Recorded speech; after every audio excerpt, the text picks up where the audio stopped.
Cawapres Muhaimin Iskandar mengkritik keras program hilirisasi yang digembar-gemborkan Cawapres Gibran Rakabuming Raka dalam debat Cawapres Ahad lalu. Banyaknya masalah pada hilirisasi terlebih hasil investasi belum merata untuk dinikmati masyarakat luas justru menimbulkan pertanyaan. Sebenarnya hilirisasi untuk siapa?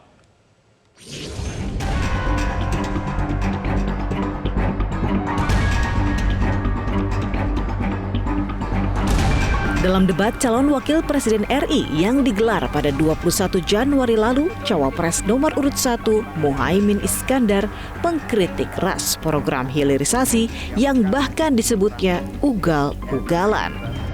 Maraknya kecelakaan kerja, dampak lingkungan, hingga tenaga kerja asing menjadi sorotan. Selain yang disampaikan Pak Mahfud, salah satu yang memprihatinkan adalah data ESDM itu ada 2.500 tambang ilegal. Sementara tambang yang legal saja tidak membawa kesejahteraan. Dan kita menyaksikan dalam proses penambangan dan bisnis tambang kita, hilirisasi dilakukan ugal-ugalan, merusak lingkungan, ada kecelakaan, tenaga asing mendominasi. Di sisi yang lain juga perkembangan hilirisasi maupun tambang tidak signifikan dengan kesejahteraan masyarakat sekitar. Sulawesi Tengah, pertumbuhan ekonominya sampai sekarang bisa 13%, tinggi sekali, tapi rakyatnya tetap miskin dan tidak bisa menikmati. Hilirisasi apa yang mau kita lakukan, sementara ilegal juga terus berlangsung. Lanjut, demikian, terima kasih.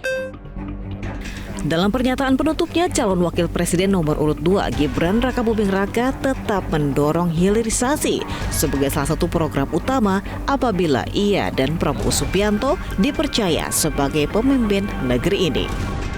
Bagi mereka, hilirisasi tidak hanya memberikan nilai tambah kepada produk tambang dalam negeri, tetapi juga sebagai jalan keluar dari middle income trap. Saya tidak akan pernah bosan-bosan membahas hilirisasi. Dengan hilirisasi kita akan keluar dari middle income trap.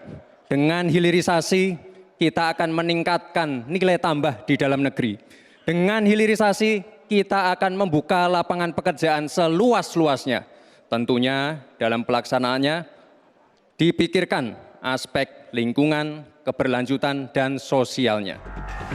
Pada kenyataannya, pertumbuhan ekonomi di Sulawesi Tengah di mana terdapat sejumlah smelter nikel memang melaju kencang.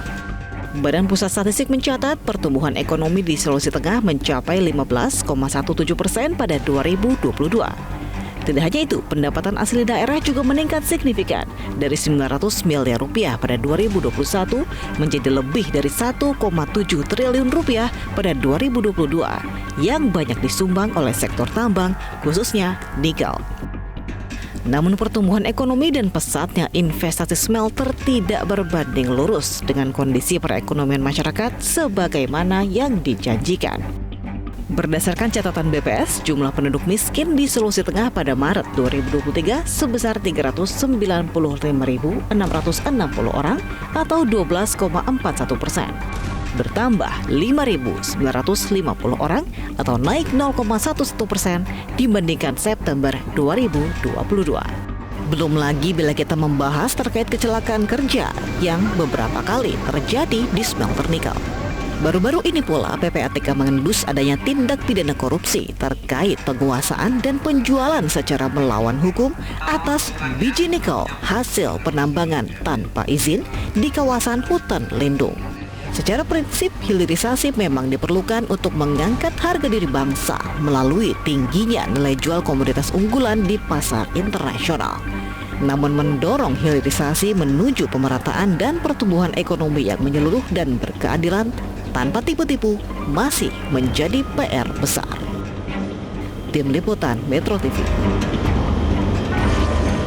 Jelajahi cara baru mendapatkan informasi. Download Metro TV Extend sekarang.